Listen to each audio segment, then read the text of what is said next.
If you grew up in the same society like me, then you must have been told that you get a job after graduation and stay loyal to your employer until you retire. From the job you get, the only financial decision you will learn will be how to sign a check, how to fill up and sign a loan form, or how to swipe a credit or debit card on a machine. With this golden knowledge, I got a job at the age of 27. The salary I was being paid could be equated to peanuts. It was really bad. The salary was stagnant, and I was always after my bills. If you really have a dream towards financial independence, I assure you, such a salary won't move you an inch towards your dream.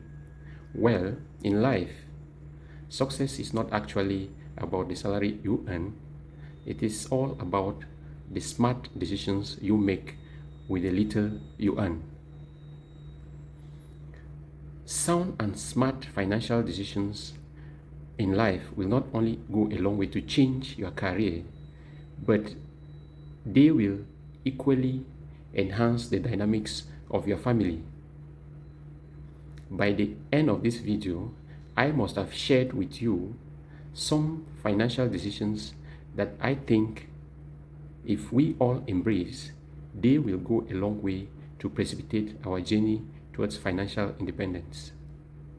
If you are interested in this topic, make sure you hit the share and like button before we continue. The salary we get from our job is usually spent on two things: assets and liabilities. Assets are those things that put more money into your pocket, meanwhile liabilities are those things that take money out of our pockets. Examples of assets are a house that you have built or buy and that is to rent out. Another example of an asset could be, say, a solar panel that you have installed in your house to save future electricity bills. It could be a taxi that you have on the road that earns you money on a daily basis. Another good example of an asset could be, say, a truck that you have that transports goods or people's properties around your environment. Another form of asset could be mutual funds, stock or bonds. We also have assets like a farm that generates you income whenever the produce is sold. Then for liabilities, we have your own house that you live in, then a luxurious car or a car that you own, or a smartphone or luxurious phone that you are using. In life, if you really wish to achieve financial independence, it is advisable to have more assets than liabilities. Then, when these assets start cash flowing or start to return enough money, that is the best time to acquire liabilities. I know in life we need some sort of enjoyment, and it is advisable, and enjoyment is usually gotten from some kind of liabilities. I am not saying that we shouldn't have them. I am advising that it's better we get more assets, and then these assets in turn get us our liabilities. Now we are going to look at some available options for investment. And these available options for investment are classified under two broad categories: short term, that is 0 to 5 years, and long term, from 5 years and above.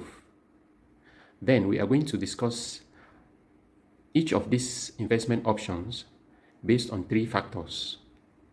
One, the liquidity, which is how easy you can get back the money you have invested. Then the next factor will be the risk, which is the probability that you are going to get back the money you have invested. And then 3, the returns, which is the profit you are going to get or you can get from the investment.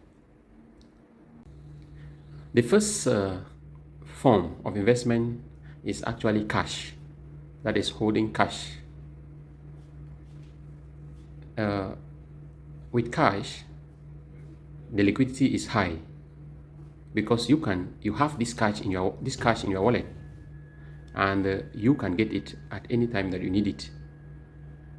So we say that the liquidity is high.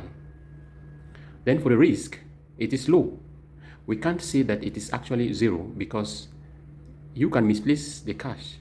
It can be stolen from you as well. Then for the returns, it is zero. $1 million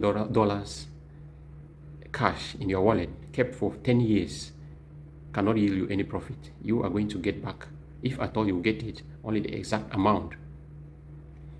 Then the next investment option is savings. Savings, that is putting your money in a bank. Savings.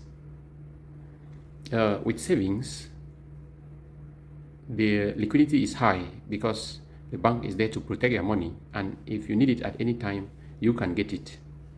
So we say the liquidity is high. For the risk is zero. It is sure that you are going to get back your savings after or at any time that you want. The returns are low, maybe from 1 to 2%. The next option, or the next available option for investment, is fixed deposit or FD. Fixed deposit is actually a kind of investment where you take your money to the bank, then you negotiate with the bank to keep this money for some time and then pay you a particular amount after the set period that is as interest. And within this period, you cannot get back the money, or if you really wish to get back the money, the interest in which you agreed to get from the bank will be reduced. So with this form of investment, the liquidity is high because you can get back this money at any time that you wish. Then the risk is zero. Your money won't get missing with the bank. The returns are low or medium, sometimes between 2 to 5%, depending on the bank. Though in maybe Cameroon, which is my country, fixed deposits are in the range of 2 to 4%, and that still depends on the bank. The next form of investment is recurring deposit. Recurring deposit is almost like the fixed deposit. The only difference is that with the fixed deposit, the amount is deposited as a whole at the same time. Meanwhile, with recurring deposit, as the name suggests, you can actually agree to be depositing a particular amount of money from, maybe, say, your salary every month. But the calculation is same. With recurring deposit, the liquidity is high because you can get back your money at any time. The risk is zero, and the returns or the interest is almost like or is same as that of fixed deposit. Now let's move to long-term investment options. For long-term investment options, we have treasury bonds.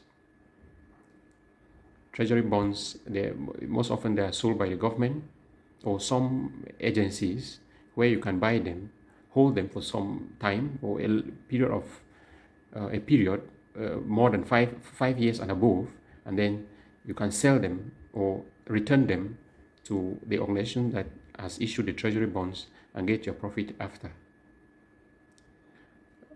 With these treasury bonds, the liquidity is low, because if you can't get back your money at any time that you wish. It actually depends. Then the risk is from low to medium, and the returns are medium.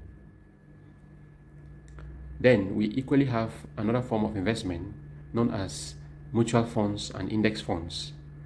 Mutual funds are actually a kind of pool where investors put in their money, and this money is managed by a fund manager in the pool for a commission.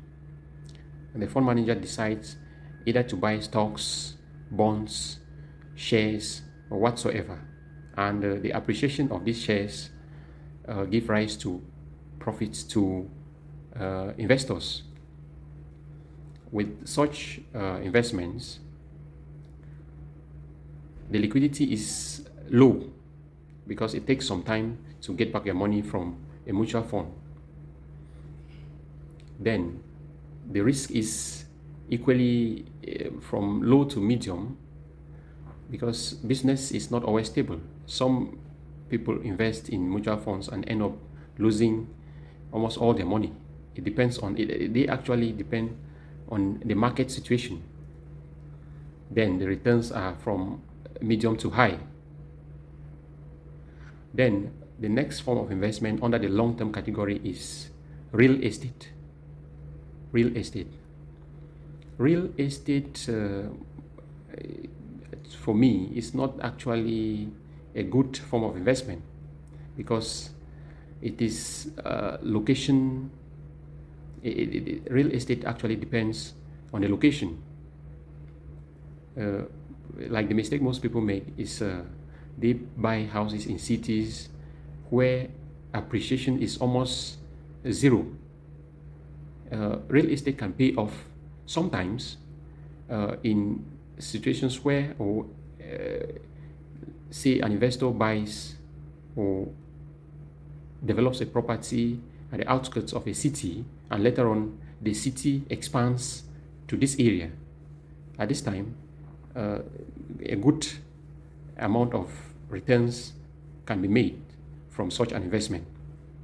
So we can say here that the liquidity is low because selling a property takes time. Sometimes it may take even up to a year or plus. Then the risk is equally high because getting back your money is sometimes, well, in standard countries, property is usually protected, sometimes by insurance. So we can say the risk is from low to high. Then the returns are from low to high as well. So I think these are the investment options I have as proposal for those who are really willing to invest their money. To finalize this topic, the advice I have for friends and whosoever is that when you start your job, unless you are actually desperate, or unless if your family is actually desperate, try at all costs not to be carried away by the sentiment of my house, because this is what most of us we do, and then we end up in funny and terrible financial decisions. People get into loans and build houses that they do not even live in. That is, some people build houses in villages with money they borrowed, and then they pay up interest, very high amounts of interest. Meanwhile, they are not living in the houses. So try first some of the investment options we have proposed here, and then when they start returning you some money, that is when you can go as far as buying or building a house for yourself. Don't be carried away by the pressure from the family. It's good to target investment first and then liabilities later. Thank you very much. And then if you forgot, as I told you earlier, make sure you remember it now to like and share this video. Thank you very much.